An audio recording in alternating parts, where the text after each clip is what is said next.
Sa kabila ng sama ng panahon, narito sa Commonwealth Avenue ang mga relihista na sumabak bago magsimula ang SONA. Halos 300 katao ang nagtipon-tipon upang magprotesta sa mga kamakailang naganap sa bansa sa ilalim ng mga pamumuno ni na Pangulong Ferdinand Marcos Jr. at ikalawang Pangulo Sara Duterte. Dito tampok ang effigy na kanilang sinunog sa kabila ng bahagyang pag-ulan sa nasabing daan.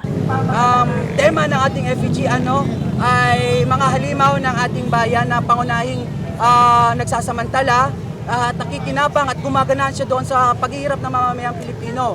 May pangalan sila si Zombie BM bilang simbolo ng ating Pangulo na wala siyang sa tamang kaisipan at patuloy siyang nagbibingi-bingihan doon sa mga panawagan ng mga mamamayang Pilipino at pangunahin dito yung pagsunod-sunuran ng ating Pangulo doon sa kanyang amo na Estados Unidos, ang si Trump. Tapos pangalawa, may pangalan din yung isa, si Sara Nangal bilang halimaw na nananalakay sa pondo ng taong bayan.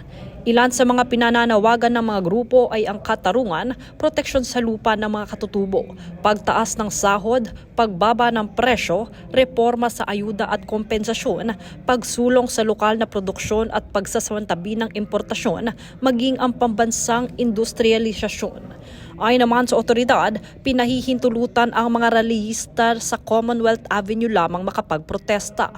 Samantala, ukol naman sa isyu ng pagsusunog ng FPG at epekto nito sa kapaligiran, nilinaw ng grupo ang kanilang hangarin sa likod nito.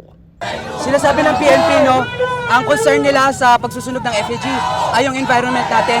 Kung tunay na concern yung ating kapulisan sa ating kalagayan ng environment, ang dapat nilang pagtuunan ng pansin at ng pagpapanagot ay yung mga tunay na salot doon sa ating bayan kung bakit may malawakang environmental problem.